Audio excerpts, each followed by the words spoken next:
И мына жерде ленточный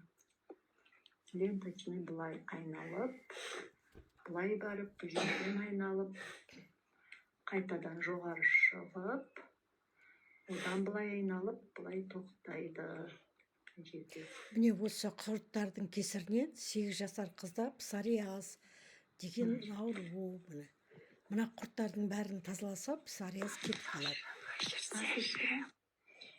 8 жаста мынандай вычислитель табылды. Ұзын, өте ұзын құрт. Яғни ұзақ уақыттан бері бар деген сөз. Ленточный былай айналып, Көп былай барып, бұл жерден айналып, қайтадан жоғары шығып, одан былай айналып, былай тоқтайды.